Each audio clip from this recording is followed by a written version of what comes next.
Welcome to episode 212 of Empty the Bench on the Empty the Bench podcast network. He's Tom Albano. I'm Nick Morgasen.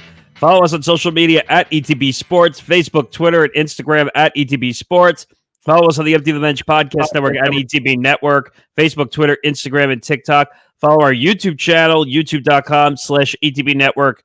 I think we're at 650 or right at the number. We're very close. We're right there.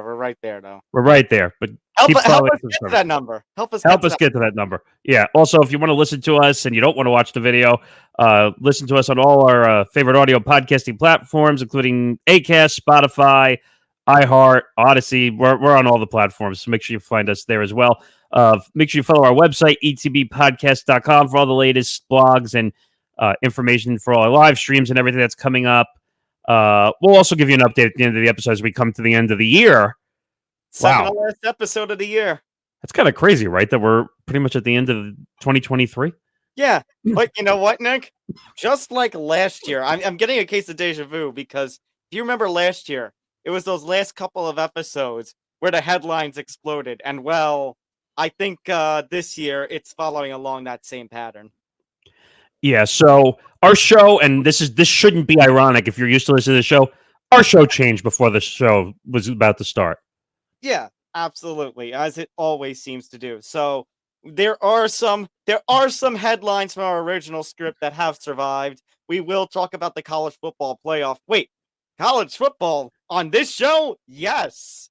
And the only reason we're bringing that up is because of the whole controversy involving Florida State. Obviously, moving the goalpost, talked about it last Friday before conference championship Saturday. I've got a feeling that this coming Friday night, they'll be discussing more about that in the immediate aftermath.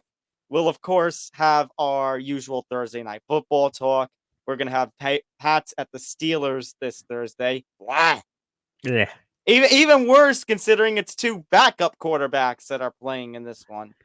Considering that's probably like the lowest story on this show, because usually Thursday night football we spend a lot of time on. It's going to be the least amount of time we spend on the episode, but we will actually have one football story, Nick, other than Thursday night football, and it involves your damn it, go away, ETS Jets, because Zach Wilson is all of a sudden back at the starting quarterback position. Tim Boyle was waived, and Nick, there was actually one point where Zach Wilson said he wasn't going to be the starter. Well, we're learning there might have been some misclarification now there with some of that story. We'll get into, because Aaron Rodgers went on, obviously, his Tuesday appearance on the Pat McAfee show. And he decided to fire. Yeah, he fired. He was actually in studio with Pat McAfee for the first time.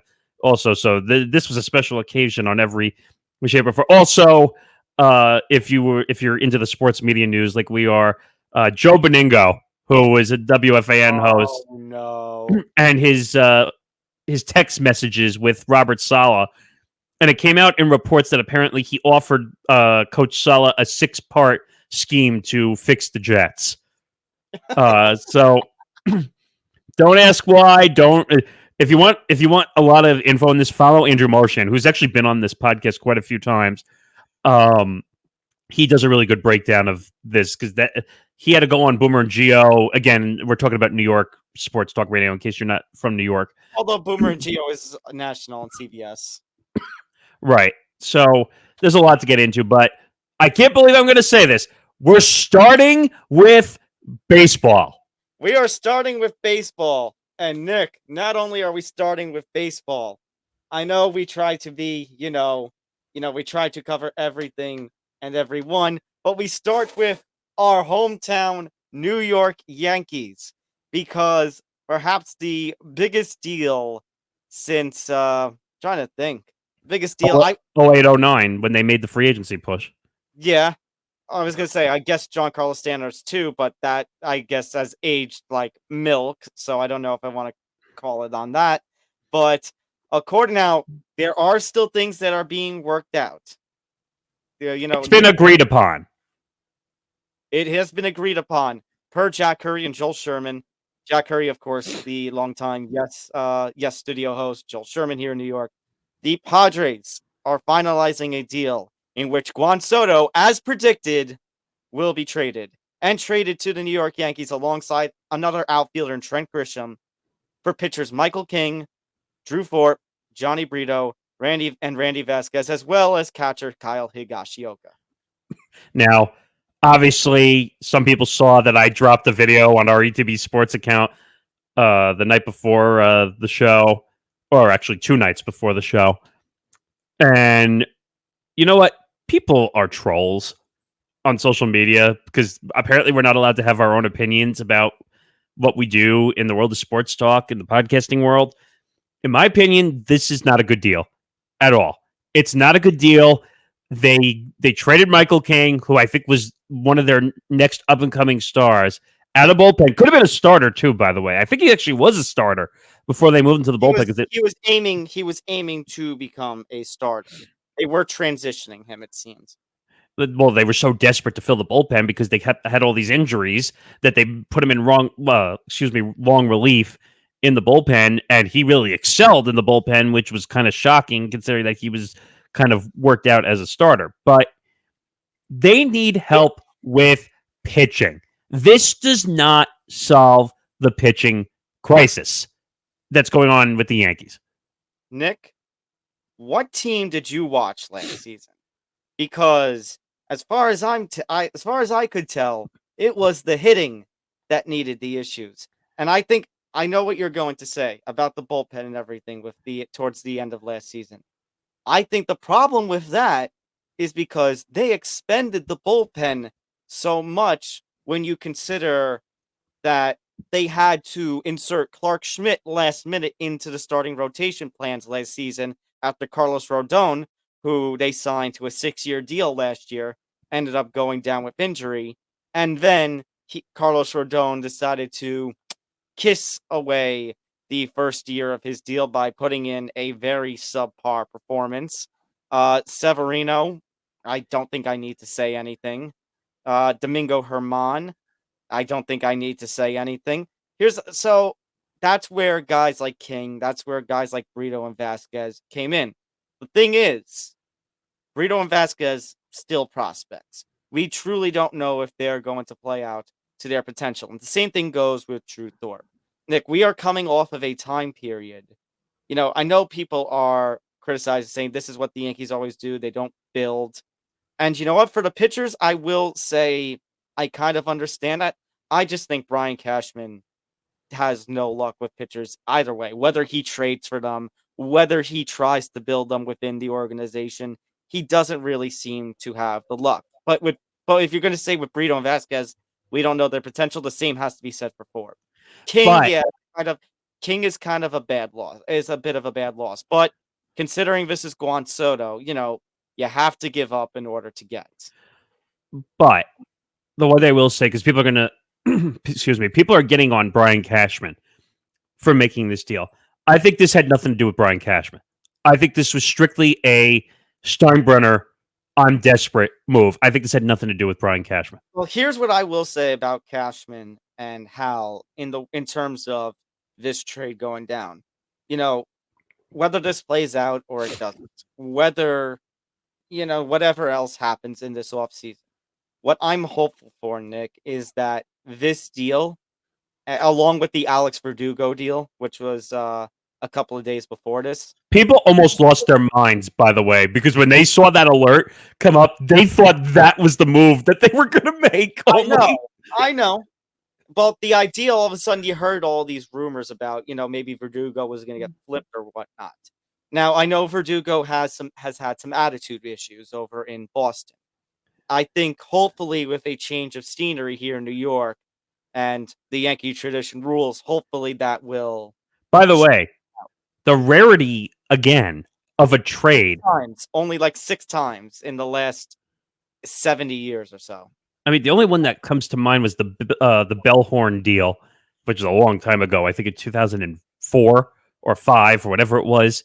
But I don't know. My problem with this is you already have someone, when you look in the mirror down the line, that is turned into a DH because decline, paying a lot of money. You're going to deal with the same problem. The eventually. problem with that, Nick, the problem with that is you're comparing Juan Soto and Giancarlo Stanton. And I want to say this. When they traded for Giancarlo Stanton, he was coming off of an MVP season. Nobody expected the kind of decline that Giancarlo Stanton went down.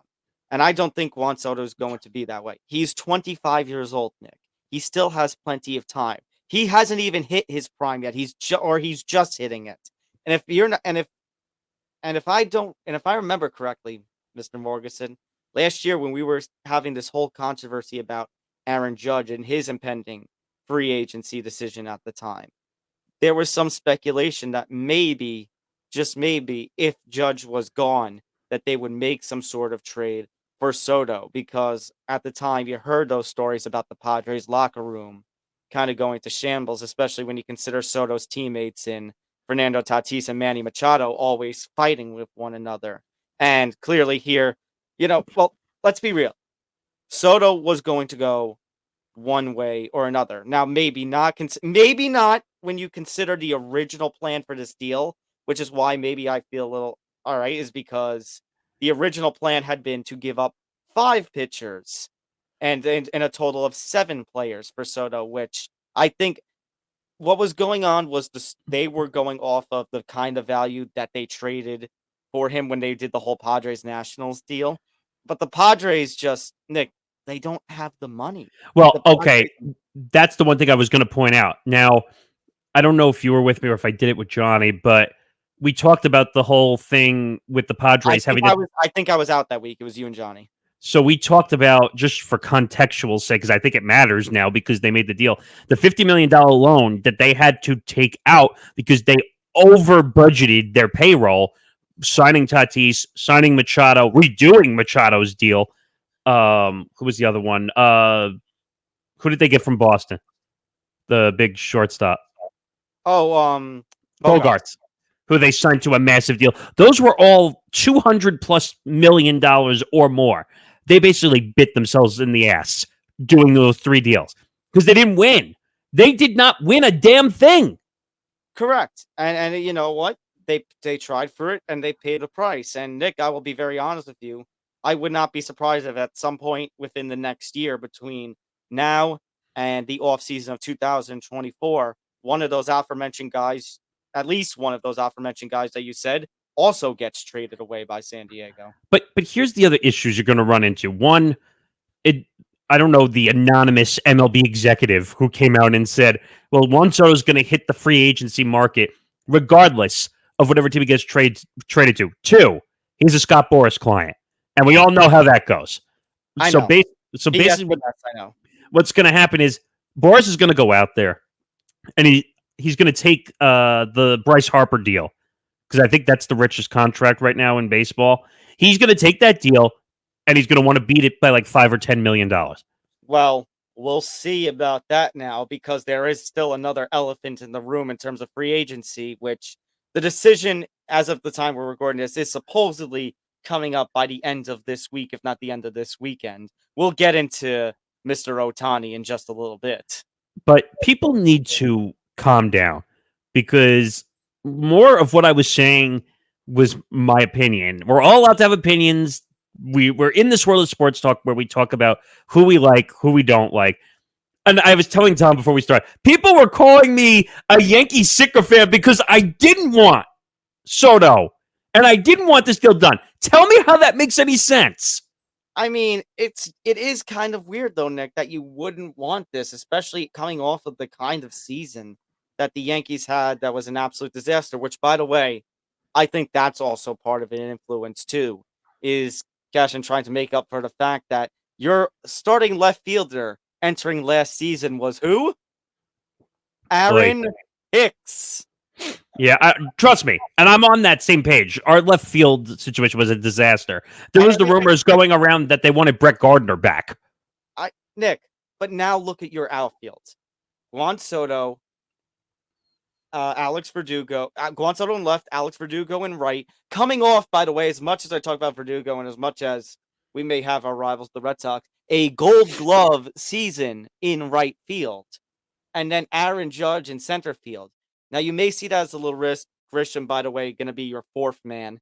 But you know what that also does? Because it hasn't been really talked about until really today on the TV networks. But when Alex Verdugo got signed, Nick, the rumor was that Jason Dominguez, who only played 8 games for the Yankees before getting hurt, was going to be flipped in this deal. But he isn't. That's the thing. And that's another positive. They didn't give up Dominguez. They didn't give up Volpe. They didn't give up Dominguez, Volpe. They didn't give Was up it Austin Florial? Wells, Yeah. L'Oreal. But here's the other part of that, Nick. Now that you have that kind of outfield, now that you have some depth, plus Giancarlo can play outfield every now and again. I'd like to see him play more, but that's you and me, and Cash isn't going to let that happen. You don't have to rush Dominguez back. You don't have to have a Nestor Cortez situation from last year where he tries to rush back and he gets hurt even more. You can put Dominguez. You can give him a little more time in AAA just to see, how he gets healthier. And then by the time he's supposed to come back by the mid to late of this season. Once he's fully ready, then you can bring him back up. Okay, so my question is, and you and I were talking about this, if he goes into free agency and the deal is so ridiculous that the Yankees basically have to say, sayonara, there's the door, then this deal it gets an F.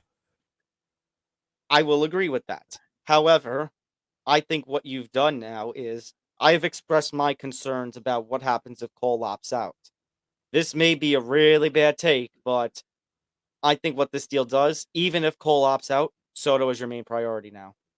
Especially because, Nick, this is the other thing I should have gone on before.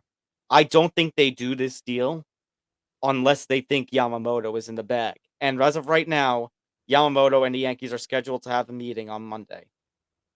I think that's jumping the gun though a little bit too much. Unless they were already having communication with his agent and they basically said, "Okay, here's our plan.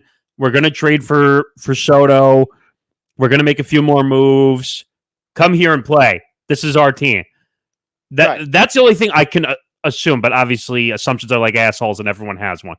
So I can't assume anything in this world anymore, especially in the world of free agency, because you don't know what to expect. Yeah. By the way, I used the assume joke on my students earlier today, so it works. Yeah. It works. But the other thing is, you know what? I don't want to forget the Higgy part of this. So let me talk about that. I think. Listen, the Yankees. I think they still have Trevino, right? He's not in the free agency list. No, he's an ARB. Yeah. Okay, so they've got Trevino. You're not going to get rid of Austin Wells. I think it's a plus that they didn't get rid of Austin Wells. But we bring up Garrett Cole. Nick, between Higgy and Ben Rover, Nick, Higgy has been the longest tenured Yankee this time. And we talked about how that last year's team was a little aging and they needed some youth and such. That's where you get guys like Wells. That's where you get Rover. And Nick, Garrett Cole and Ben Rover, we talked about how they hit it off and how they match each other's intensity and personalities. At this point, unfortunately, and especially when you're trying to convince Cole, because that's the other thing. I think these moves also, Nick, convince Garrett Cole maybe to stay with the Yankees and not try in free agency again. Now, obviously, if the Yankees have another sucky season while he has another Cy Young style season, that's definitely a danger to him opting out. But you and others have tried to convince me, that he's not going to opt out because he's not going to get the kind of money and the kind of team, the history of the Yankees, his childhood love of the Yankees. These kind of moves are starting to convince me a little, giving me a little more faith he isn't going to opt out. So, but my point is, basically, when you consider all of that, Higgy's odd man out, unfortunately. So he was expendable. Right. By the way, as of this recording right now, Bob Nightingale with an update. The Padres are at the Professional Baseball Scouts dinner, so it will be hours or perhaps the next day until a Soto deal is finalized. And they're doing their due diligence. They're looking at the medicals of King, especially with the amount of pitchers that are going in this deal. Right, which is normal. So it will take a little bit of time, but the expectation is the deal is going to be finalized. even if it gets reworked, it's going to be the Yankees. Because Nick, we just talked about with the money troubles that the Padres have. Really, there's only a couple of teams that they can really deal with. The Yankees being one of them. That basically the Padres priced everybody out except the Yankees. And that's kind of what happened because they have the most money and the Yankees are the most desperate. Well, the other thing, Nick, is when that original deal, that original offer was leaked of the 7 players, and the Yankees were telling them no, you saw that kind of deal. And we said every other owner now is going to say no because nobody is going to kind of match the original offer that involves some of these guys plus more. Well, there's the other issue, again, going back to the anonymous executive who said, hey, well, he's hitting the market. There's very few teams that can afford to take a rental at, I think it was 25. I think it's because it said that Soto was in arbitration still. I don't know. Well, yeah, it's 30. I think it's like 36 million, which is also part of the reason why they were having trouble trading. They wanted to trade him rather the Padres. They should have traded him last year. That's what they should have. Absolutely. Absolutely. They should have traded him last year. They absolutely. This is as much as we're talking about the Yankees making mistakes, the Padres also made a mistake last year by not trading him. Just like we talked about with Ohtani, and again, we will get to Ohtani in just a little bit. The other part of that, though, Nick, we were talking about the pitching and the concerns. Let's break it down, though. Regardless of what happens after 24 or not, Cole's your number 1 going into next season. He was the defending Cy Young. The Cy Young winner. Yeah. Right. Yamamoto is your number 2 if you sign him. If not, you also consider some of your other options. You have Clark Schmidt. And Nick, I was there for Clark Schmidt's first game as a starter. He had a good year. Yeah, I was going to say, that was a rough outing, but you have to also consider the circumstance that Rodon, their guy they just signed for 6 years, like I talked about before, got hurt. So what happened was, instead of being a long reliever, they had to transition him in a very quick time to the mound, to the starting mound. And it took a little bit of time, but you know what? He developed into something nice. So my thing is, you have to give him a full spring training as a starter under his belt. You have to give Clark Schmidt a chance in the rotation. So Cole, there's your 5 rotation spots, Nick.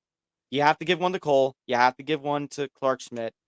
You have to give one to Rodon considering the contract. I'll get to Rodon in just a second. I think Montas is going to be back one way, shape, or form. They're going to give him another chance because of what they traded. Potentially, yeah. I could very well see that. Nestor, of course. Yeah, that was unfortunate. Like he's really turned into a really nice pitcher, and like he just got hurt. Yeah, which he could rebound from. And then Nick, if Yamamoto does not get signed, then in a little group chat we had, I could very well see Montas on a 1-year prove me deal, but I could also see them as backup options. Blake Snell is still out there. Their old pal Jordan Montgomery's still out there. You got to be careful though, because you have deals like Sonny Gray that went for 3 years, $75 million, which was insane by the Cardinals. That's the thing. If they sign a Snell, if they sign a Montgomery, they're not signing them to be the 1 or the 2. I'd say maybe debatably Montgomery, but they're going to sign especially somebody like Snell. They would be the 3 or the 4. Hey, Snell would be a really good 3 in that rotation. He would. So that's why I'm saying, there are concerns about the pitching, but my hope is the Yankees have a plan. And like I said, I don't think they do this kind of deal unless they're confident they've got Yamamoto. Yeah, I mean, we'll see what happens. I think they're going to put the full court press on for Yamamoto. Like, I know Anthony, one of our friends, does some stuff with us here. Like he was saying, it's the Yankee and the Mets. I don't think that's too far fetched. I think both teams are going to be in desperation mode. Now, who's going to spend more? And by the way, Yamamoto's going to make out like a king if both New York teams are in on the negotiation. Yeah, they're talking about $300 million possibly for this guy. I'm still waiting to see what big moves the Mets can make. I mean, they're handcuffed partially because they had to pay off Verlander and Scherzer. That's my thing. Unless, because I was skeptical, but unless what Cohen told Scherzer was true and that they're going to be punting on 24. That's so stupid considering the amount of money they just shipped out of there. I would hope they don't do that, but also they have all the rumors and speculation that Pete Alonso might get traded. So All right, we'll leave that one there. Let's talk about the other big fish. Actually, one last thing, Nick, because I talked about Rodon. Regardless of what's going on with Yamamoto or not, the fact that pitching is now in the spotlight because of the amount that they've given up, this might be an extreme kind of take, but all this talk about and the harping on Giancarlo Stanton. Nick, remember how like during our conversations about the Giants and the Jets, we always pick the one guy that we think is going to have the most pressure to perform. I don't think this season, because of this deal and potentially Yamamoto, I don't think it's on Giancarlo this year. I think it's on Rodon. Because Giancarlo, here's the thing. You only have 2 more years where the deal is fully Yankees. Once 26 hits, Marlins start to eat some of the deal. They eat 26, they eat 27, and the club option in 28 is all Marlins, including the buyout if the Yankees say no to that. So it They should say no. Well, they will. But my point is, realistically, that means you only have 2 more years with Stanton, because you could just cut him once the Marlins start to eat some of the cash. And Nick, honestly, if he has like a 200 or less kind of season, or another injury play kind of season, Nick, you could very well cut him after this coming season. Now, here's the only thing that's in the favor, because I'm looking at the contract on Spot Track for Stanton. Mm-hmm. So Stanton is $32 million 2024, $32 million 2025. Then it goes down. 29 million in 26, 25 in 27, and then they have a club option in 28. But look below that, Nick. It says 26 through 28. 26 through the club option of 28, pardon me, Marlins. Well, it says Marlins will retain 10 million each of the whole thing. And then in 28, the club option, it's everything. So, first of all, I think he's going to get cut at some point, because I just don't think they can. But Nick, my point being, you don't have as much time with him. Rodon, last offseason, you locked into a 6-year, $140 million deal, especially coming off this first year where he was a disaster. It is a must, perform season for Rodon, in my opinion. More so than it is Giancarlo Stanton. And like they can't even trade him. He's got a full no trade. Not that anyone's going to want him anyway, but all right, let's move on to the next big fish, Shohei Ohtani. Yeah, let's talk about Ohtani now. So this is the big fish, obviously, even though he's half injured, I'll call it, where he's not going to be able to pitch for a year. And they're still talking about, what, 550, 600 million for this guy, even though I would, if his agents came to me and said, I want 600 million, I'd say, there's the door. I'm not paying you. I could see between 400 and 500 million. I can't see 550. I mean, I know that these numbers are a delusion of Granger already, but like, I know he's great. And again, he's probably still going to hit 40, 45, 50 home runs, even if he just hits for the whole year. But that's a lot of money. I agree. But at this point, Nick, I don't think it's much a question of how much. I think that's going to play a part of it. But I think the big question right now is where. I think that's what everyone is speculating at this point. And I think that's what everyone is waiting on bated breath, including some of these remaining free agents out there, including Cody Bellinger. I think we're waiting on this. What is going to happen with Shohei Ohtani? How much money is he going to get is one, but also where is he going to land? You got some teams that are in play, Nick. We've got the Dodgers. We have the Giants. We have the Angels, of course. And apparently we now have the Blue Jays, too, who have been exploring possible options. Now, I have said from the beginning, Nick, that I think the Dodgers, Ohtani, are a perfect match. Unfortunately, there's been some controversy this week because, obviously, I don't know if we talked about it, Ohtani's request that everything has to stay quiet. On the down low, which I don't blame him. You don't want everything getting leaked. Unfortunately, Dave Roberts opened his mouth during a recent press conference and admitted that the two sides have been in talks. So, look, Ohtani is going to go where Ohtani is going to want to go. Ohtani is going to go to a place, Nick, where he's going to get a lot of money. And I think, Nick, as much as money is going to play a big role in this and maybe the primary role, I think after 6 years of suffering on the Angels, losing at the Angels, I think being on a playoff team or a contender is also going to play somewhat of a role in here. I agree. I think it's going to be somewhere West Coast. I think you could throw away all the East Coast teams. Like, you're hearing the Blue Jays and all these rumors. You could cancel those out. That's not Right. going to Well, happen. here's the thing about the Blue Jays, Nick. You know, we talk about they have mentioned, I think, on MLB Network that what's good about the Blue Jays, the Rogers Center, is it's a dome, so he doesn't have to worry about his workout routines and everything getting screwed up. The problem is when we talk about contender, Nick, how many years have we been saying it's the Blue Jays' time? It's the Blue Jays' time, and they just continue to underperform. And Nick, weren't we not just talking about like last month? All these rumors that Vlad Jr. and Bichette were going to get shipped. Well, or want it out. Right. I So still think the most ridiculous thing, by the way, was when Vlad Jr. said that if he was offered a blank check by the Yankees, he said he wouldn't take it. Like, that my, was my ridiculous. my point being, Nick, that we're talking about playoff contender. How can we be sure that the Blue Jays are going to be a playoff contender? They're Now, not. so meanwhile, Nick, as much as Dave Roberts opened his mouth and Otani's agent has said they'll hold it against, the Dodgers have been making the playoff year after year after year, including the win in the short 20 World Series win in the short 2020 season. How can you not look at that, Nick, after, being on their crosstown rivals and all the losing that you were doing? We talked about how the Angels don't really deserve Mike Trout and Shohei Ohtani. How can you not look and basically, the grass isn't always greener on the other side, Nick, but in Los Angeles, in the case of Ohtani, I think it kind of is. I mean, the way I look at it is you mentioned San Francisco. That's definitely a fit. The Dodgers are a fit, but I don't know if they basically if Dave Roberts just cost them their chances of him signing there. The Padres, it's not going to happen because they don't have any money. Right. I thought Seattle, but now they just traded Jared Kalenic for a bucket of baseballs. maybe that was on purpose.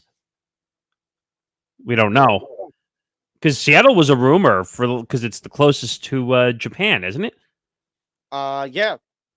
So this is not a geography show, I promise. I, But but I could see they're not a bad team though. no, they're not, and they're a playoff contender too. I had said during Nick, did I not say during the summer we talked about his free agent? I said don't count them out. So look, Imagine him and Julio. By the way, that would be an insane branding oh exercise. my god, we talk about Nick, the Yankee outfield, the fact that we're gonna have Aaron Judge and Juan Soto on the same team. The Mariners having J Rod and Shohei Ohtani on the same team. Nick, though that would make those Yankee Mariners series basically must watch with those combinations. No kidding, that would be amazing. But the way I look at the Ohtani situation, he's going to get paid a shitload of money, even though I think the injury should affect him. But obviously, that's not how it works. And Shohei Ohtani's going to get paid, and he's going to hear that elusive sound a lot. So you're not going to see the New York teams. They're out. You're not going to see that. So that lowers the market a tiny bit. Imagine if the New York team. Can you imagine if we originally heard the rumors that the Mets were in on Ohtani? Can you imagine what Steve Cohen would have spent to get Shohei Ohtani here? I will give you Nick. Steve Cohen is one of the richest mans in all of, yeah, he's got the billions of dollars. And yet I still think he would sell his organs on the black market just to get more cash for Ohtani. I mean, he's building all the casino and shops around City Field just to make more money, even that he doesn't need. But I see it as Dodgers, Giants. I would even throw Seattle in there. I think it's all West Coast. The East Coast is out. And I understand you got to include the Angels in there because they were the original team. But like I said, if I'm Shohei Ohtani, Nick, and I'm looking at the team you built around me. Now we can debate about Mike Trout all we want. We can debate about him all we want, but he has also been a superstar kind of player. But you look, Nick, you look at no habla inglés for Don. You look at Albert Pujols. I would even stretch potentially, Nick, to the Vlad Guerrero Jr., the Vlad Guerrero senior contract early about a decade plus ago. Artie Moreno has just been unable to get the kind of people, get the kind of stars to build a team around. And we talked about how Trout and Ohtani just seem to have no help around them. So if I'm Ohtani, Nick, and I'm thinking about, and also considering the turmoil that happened in that last few months, Nick, and it just, as you just mentioned about Soto with the Padres, Nick, this past trade deadline or last year's trade deadline, Nick, the Angels should have traded Ohtani when all those prospects were being offered them by Oh the no, Giants. they completely screwed up in every way, shape, or form. They screwed up not making that deal, and it's going to cost them because if they had done that a year before he hit free agency, they would have got a record-breaking deal in Mhm. return, and they would have been warranted because he wasn't a free agent. Exactly. So my thing is, I just don't know, Nick, after all of this, if Shohei Ohtani can realistically look at Artie Moreno in the eyes and look at the Angel Stadium and say, yeah, this is the place I want to be. Especially when you consider Trout and the kind of mistake that he made picking picking that team, picking the money. That's why I said I think contendership, Nick, and being on a playoff team is going to play a role. Maybe not the biggest role, but it is going to play a role, especially when it comes to one of these teams that we've mentioned. The Angels, and the only comparison I can really think of is the Angels are fool's gold. It looks nice and it's cool, but it's fake, and you can't do anything with it, and it has no value. Like right now, Mike Trout has no value whatsoever. Well, here's my question then, Nick, because you were harping all about Juan Soto and not wanting to sign him long term. Would you consider a long term in your mind because of your previous comments about Juan Soto? Would you consider that long term kind of deal worse than the kind of deal Mike Trout signed? Because I can't, considering the state of the Angels. Now, the one thing I will say is the numbers were different when Trout signed his, I think it was $400 million deal way back when. The Soto numbers and the contracts are bigger now, so it's a little hard to make that comparison. Obviously, Soto is 25, so you could sign him to a longer term contract. I don't know when they signed Trout. I think Trout was 22 or 23, and they basically signed a franchise deal, essentially keeping him with the Angels. It was like a 12 or 13-year deal, wasn't it? He was in his late 20s when he signed that deal. But it was like 12 or 13 years, if I'm not mistaken. It was basically going to take him to the age 40 season. Now, people got mad at me at this other comment I made where Bryce Harper, in my opinion, has accomplished more than Mike Trout. And I'm standing by that statement. I think that's a little debatable, but Nick, if the Phillies go continue to go on the success path that they have in a couple of years' time, I don't think that's going to be debatable. Well, let's debate playoffs. Bryce Harper's been to the playoffs more than Mike Trout. Right. And a World Series.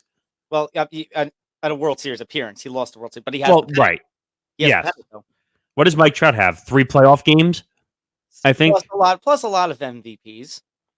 Okay, but I'm talking. People look at playoff numbers, and Harper is winning that by far. So I don't know if Ohtani leaves, though. But Nick, let's also see what happens.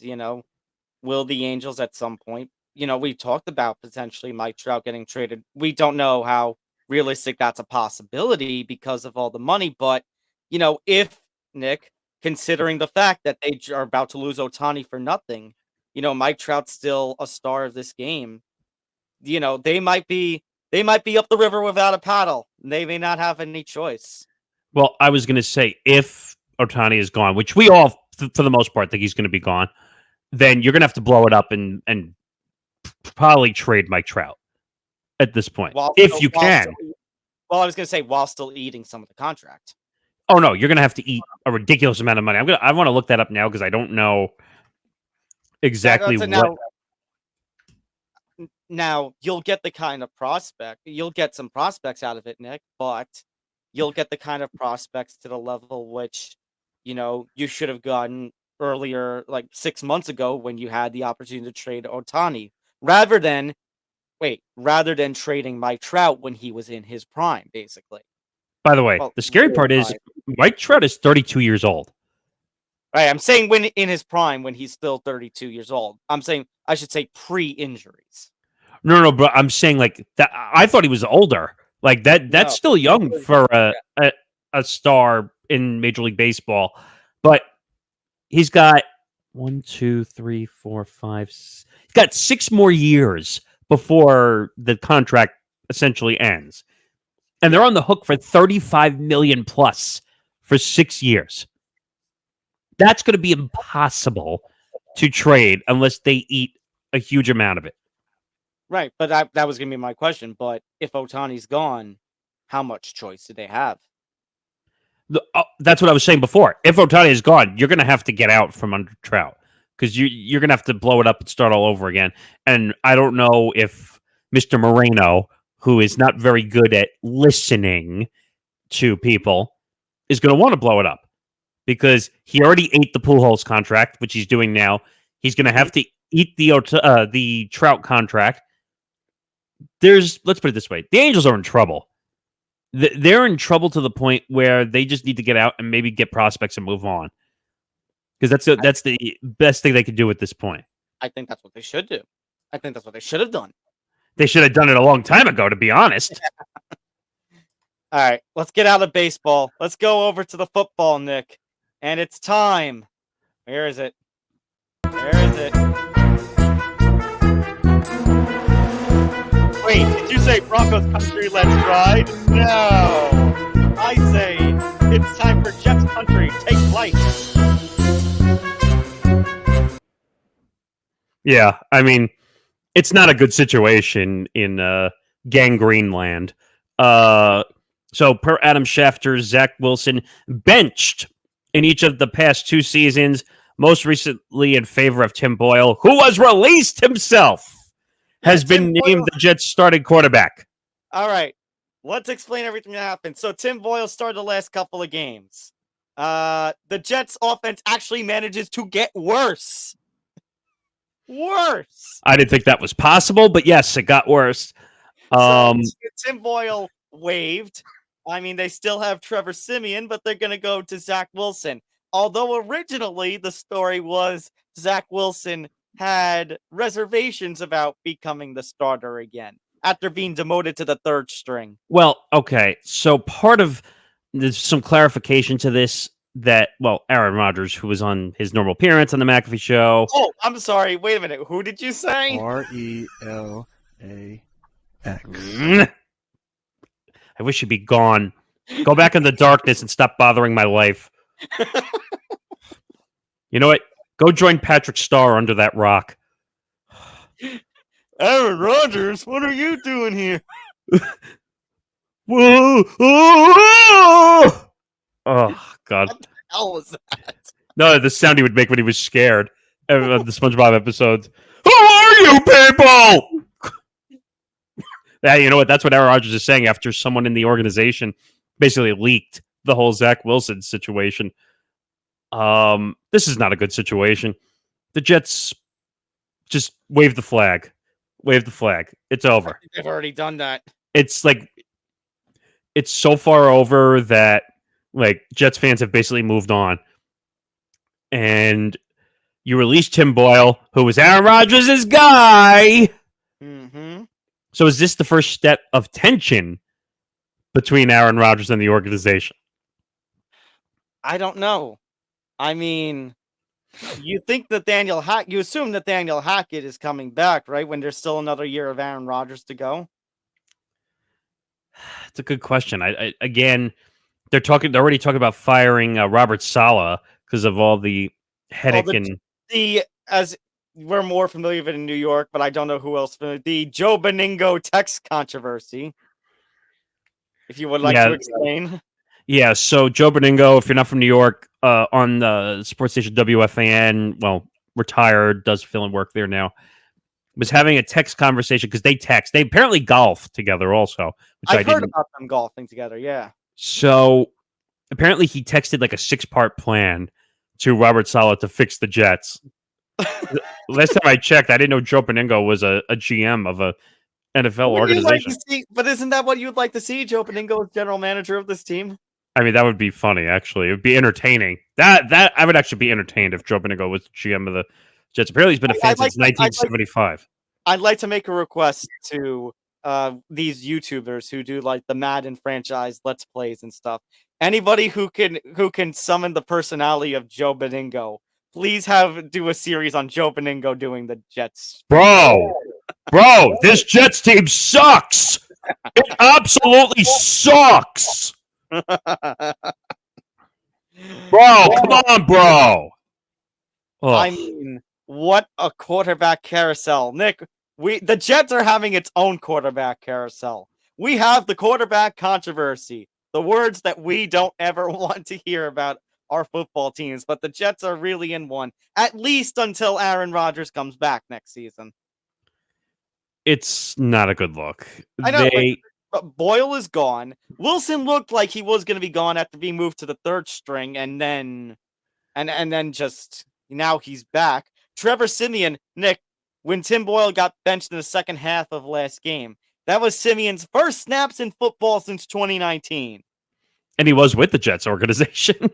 So it's not good.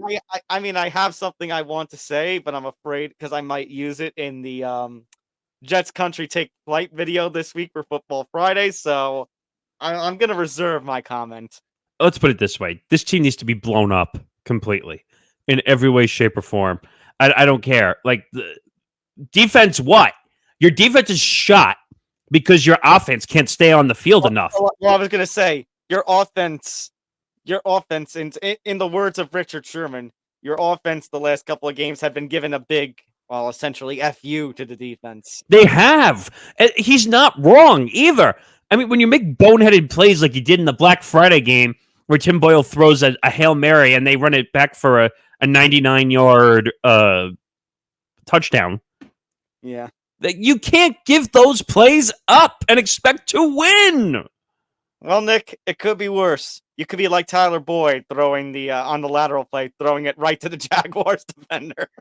And well, it's ironic you brought up the Jaguars because I have a breaking news story after this story. Oh no! And it has nothing to do with on the field. Right, you know what? I think we can wrap this one up so we can kind of get to the breaking news. But this is a bad situation. Zach Wilson is going to be gone at the end of the year. If he's back with this team, you're going to hear a lot of screaming in the offseason. Well, here's my question, Nick.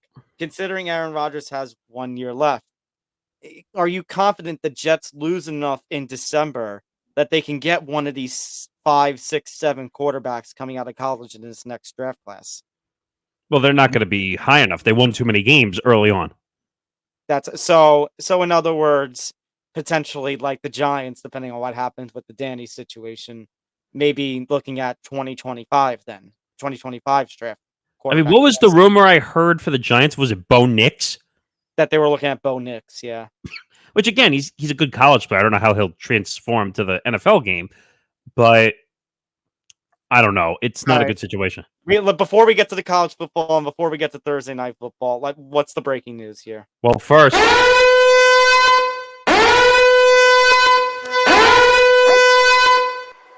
okay, so it's been a long time since we've had some breaking news off the field.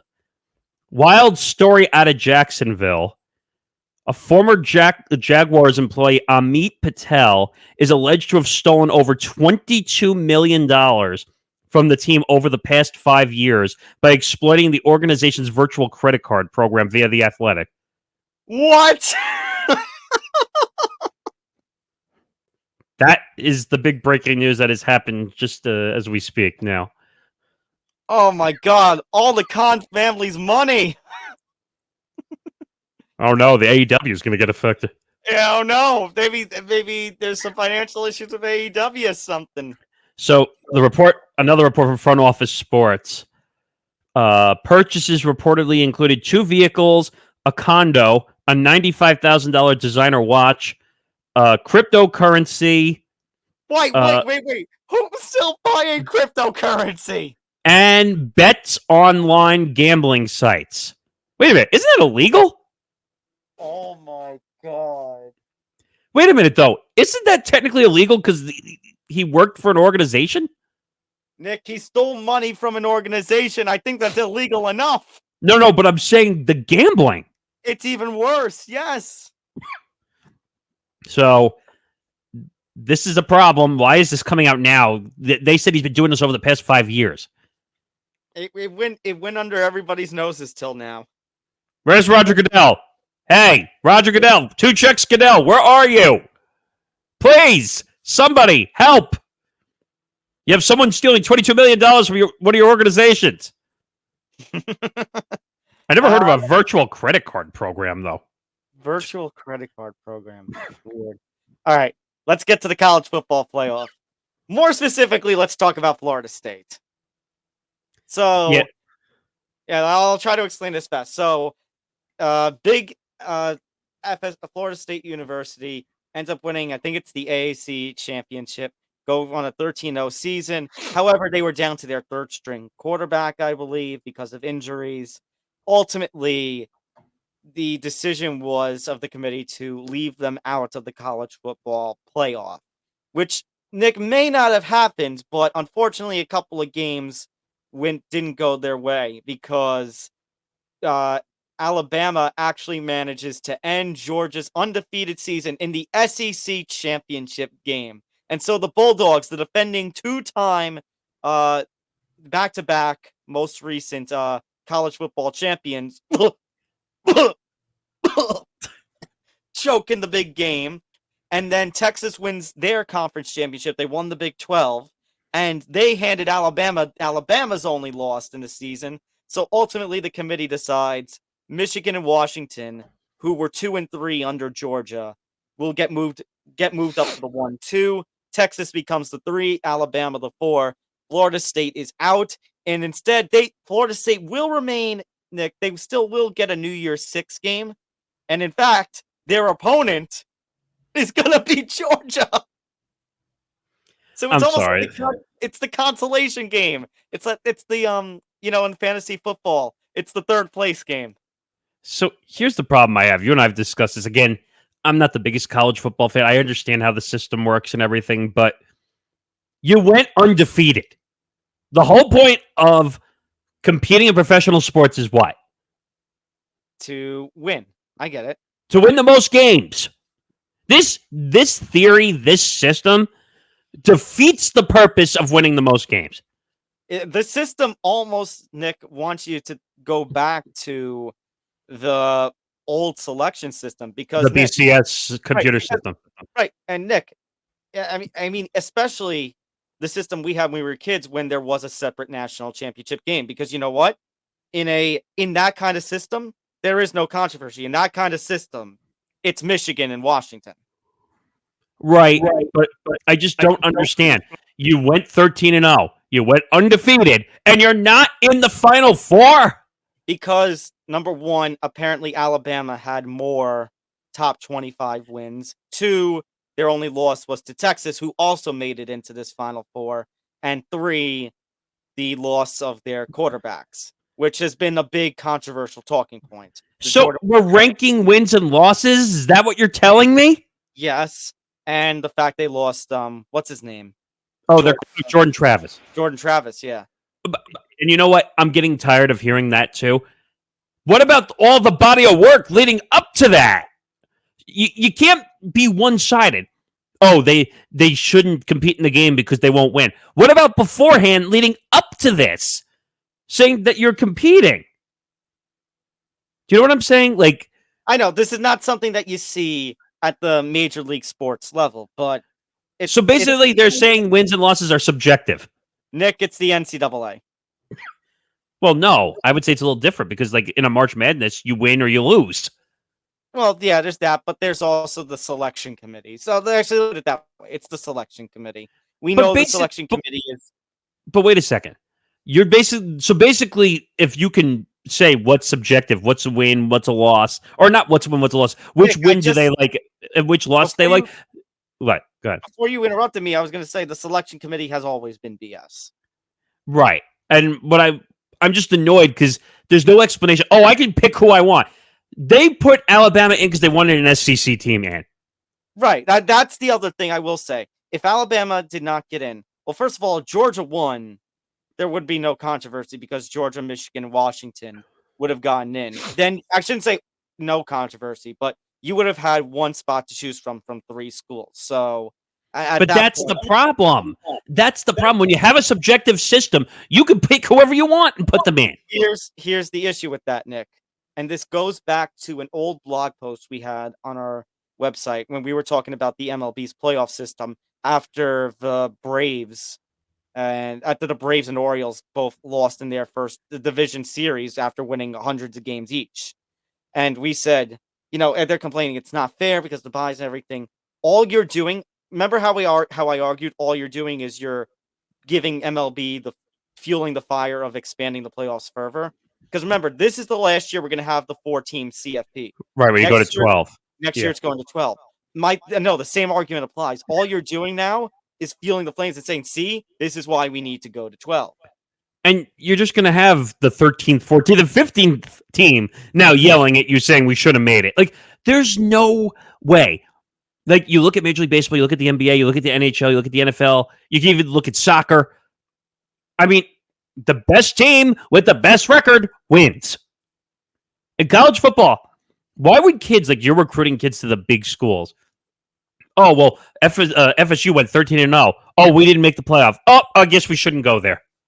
It's like University of Central Florida a couple of years ago. You talking about in the tournament? What are you talking about in football? Oh, yeah. football, that's Isn't it right. UCF? Yeah, you're right. That was another Florida school that got left out of the CFP despite the undefeated season. But that one, I guess you also had the argument they had a lesser schedule. They didn't really play too many power teams. And that's the problem. Like, they wanted Alabama. They basically are admitting that if they wanted Alabama in for ratings instead of FSU. Especially when you consider, Nick, although college football experts talk about how bad of a matchup Alabama is for Michigan. So it's like what we talked about what we do always dread during the early ETB and the late unspoken days. It's like, watch, now that Alabama snuck in by winning the SEC title, this is going to be the big comeback story now. They go from, being ranked like in the teens now all the way to winning the college football playoff. My argument to the selection committee was if you go to the professional sport, can you imagine let's say the NBA and you get a matchup and then one of the big stars gets hurt, like the Giannis who got hurt in the playoffs, and that's why they didn't win last year. Oh, well, Giannis is not playing. We're going to take them out. Right. I understand that. Can you imagine that? Yeah, no. Or like in baseball, like say Aaron Judge is not playing for the Yankees. He's hurt. Oh, we'll just remove the Yankees out of the playoffs. We'll put someone else there. Yeah, I know. But college football, apparently it flies. College football is very weird, unfortunately. So, but why don't we talk about the other part of this story, though, which is Florida lawmakers are discussing state legislation to protest Florida State not making the college football playoff. This is not. I laugh and I want to like applaud. Like this is great. At the same time, this is not going to hold up in any way, shape, or form because you're dealing with a national body like the NCAA. This is not just exclusively to Florida. And I guarantee you, the committee is probably laughing at that legislation. I mean, I do find it, like I feel bad and then still laugh at some point that.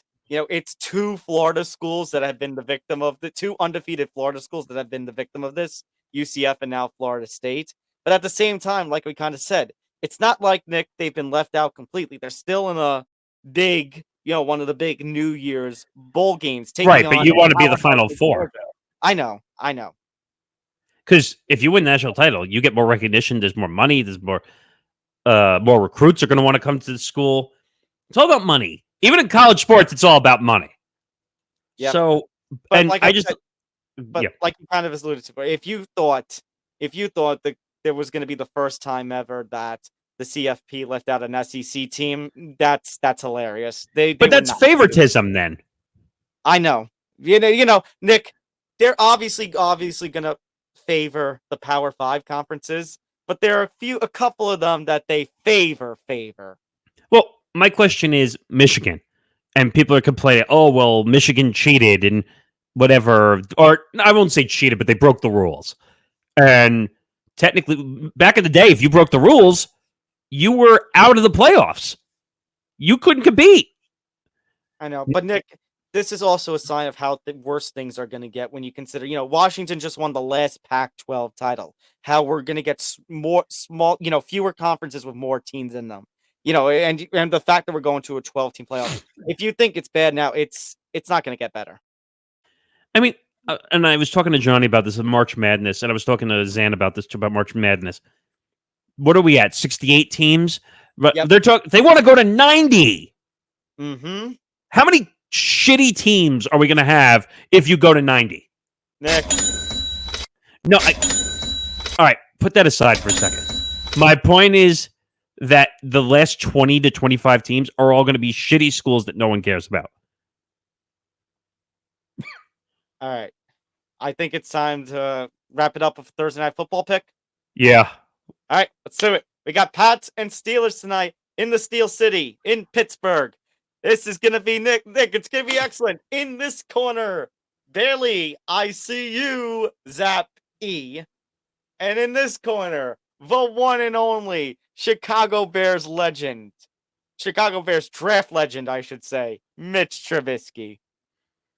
This is bad. This is really bad. Look at all the failure.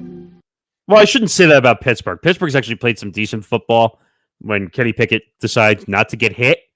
And they've played halfway decent. The Patriots, which, by the way, the Chargers covered against the Patriots last week. Do you know what the spread was last week? It was -5.5. What was the score of the Pats-Chargers game last week? 6-0. Which, that's as rare as it probably gets. Yeah, I mean, even though both quarterbacks are out, the Patriots are a shit show. And well, Nick, mention what you told me before we started recording about the over-under, how low it is. So currently, where we are now, because it'll probably change, it's a record. I actually looked it up. For the first time in decades, the over-under is 30. Now, that's as of our recording of this show, but if that stays there, that's insane. Because do you think this will top 30? Let's mention that. You think the over hits? I mean, Mitchell Trubisky, even though he's not great, he's not a scrub, as Stephen A would say. He's not a scrub. He can throw the football, and I think he won a few games this year, if I'm not mistaken, for Kenny Pickett. Well, so I know he did last year, but he's a veteran quarterback. He'll throw picks, but he's not going to throw the ball away. That's just not what he does. Well, here's the problem, Nick.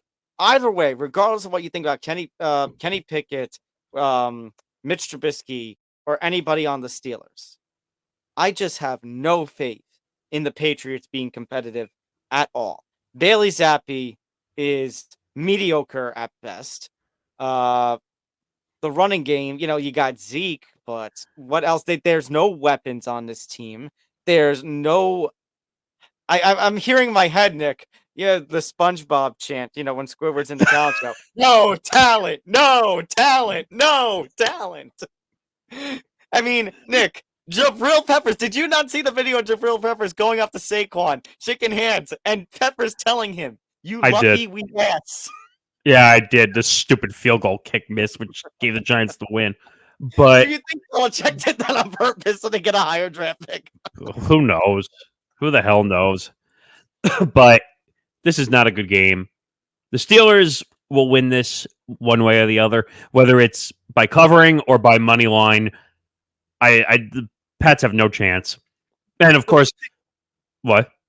No, the Steelers are winning this game. Outright. They're going to win this way, one way or the other. Well, the only reason I would say that the money line is still a possibility, people who don't know money line, that just means they have to win, not necessarily cover. Because again, you don't have your personnel for Pittsburgh. So that obviously they have to change up personnel. So they're going to win. Well, for my sake, I will say they're going to cover just because I think Pittsburgh just has more talent, which is kind of scary considering. Yeah, Bailey Zappi or Mac Jones is not going to see the field this week. At least I don't think so. But Bill Belichick is the mysterious guy, and too bad my hoodie's over there, or else I would help. My hoodie was right here. I was literally wearing it during the episode. Uh-oh. Wait, no, Belichick's not supposed to laugh. So, Bill, what do you think of this week's game? We're on to Pittsburgh. I just gave the most no crap kind of answer. I mean, he won't even say who this freaking starting quarterback is going to be. Yeah, no. I'm just going to say it now. That's it. Yeah, you know what? I was tempted, Nick, to go thumbs middle because I don't care about this game, so I could try to guarantee myself at least a point. But you know what? Screw it. I'm going to get something out of this because the Steelers are obviously winning this game. So you know what? Screw it. Take the money. No faith in Belichick and his team. Yeah, this was going to be easy. Unless this game is 7-0, and that would still be a cover. I could see it right now. 1 touchdown game. Before we go, obviously, let's do some scheduling updates. So we have how many episodes left after this? One. So we have 1 episode that comes out when on the 14th. Next week, 14th. Yeah. So 14th is the last episode. Little behind the scenes. Episode 1 of the best of is in the can, ready to go.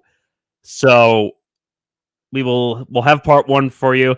There's a lot of interesting tidbits and clips and stuff, and me falling off a chair. So you'll get to see all that. We are in the process of doing part 2. So part 1 will come out Christmas week. Yeah, the 21st. Part 2 comes out the 28th. So you'll get them way before not way before, but a few days before Christmas, a few days before New Year's. You'll get them, the same normal Thursday 3 p.m. time, 3 p.m. Eastern time. It's just not going to be live episodes. It'll be Vespas. It's a compilation of the half year and then the second half of the year. Yeah, exactly. So next week's our last live episode. Then we will return Thursday, January 4th in 2024. Damn, I can't believe we're talking about the end of the year. Yes. By the way, I think the plan. We'll give an official, banner and everything next week before we go away and during part 2 of the best of. But I think the plan is our next football live stream will be December 30th. Special Monday Night Football on Saturday with the Lions and Cowboys. Cowboys! How about them, Cowboy? Oh no, you should come dressed as Jerry Jones for that game. That'd be the best. We got to find you a mask of Jerry Jones, and then we can we'll have to use that voice changer you have, just so you could sound like Jerry Jones. I could sound like an old man. Okay, I think that'll do it for episode 212. That pitch was a little much. All right, Jerry. Let me finish the end of the episode. If you like the episode, find us on social media at ETB Sports, Facebook, Twitter, and Instagram at ETB Sports. Follow us on the Empty the Bench Podcast Network at ETB Network, Facebook, Twitter, Instagram, and TikTok at ETB Network. Follow us on YouTube, youtube.com/ETB Network. Basically at the 650 subscriber mark. Please help us. We need to get to 1,000. That's our goal. I don't think we'll get to that this year, but I'm hoping by the first quarter of next year. What? I said, no kidding. It's December. Yeah, you never know. I've seen people get 300 or 400 subscribers. But help us out. Go hit that subscribe button below and help us out.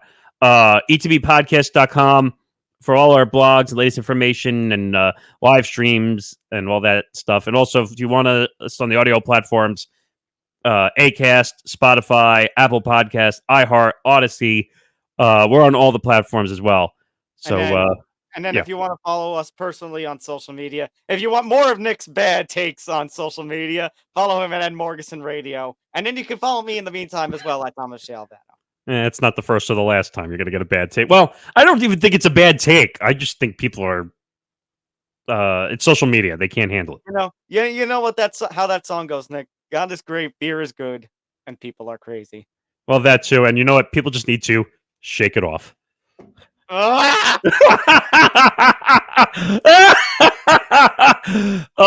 man, that was for Nick. I'm Tom. I'm ending this. Don't even bother. Wait, what are you doing? Don't even bother. Now we can end the episode because I almost forgot to do Okay. something. Okay, now I see it there. Okay, for Nick, I'm Tom. We'll see you next week on episode 213, our last of 2023. Good night, everybody. We'll see you next week.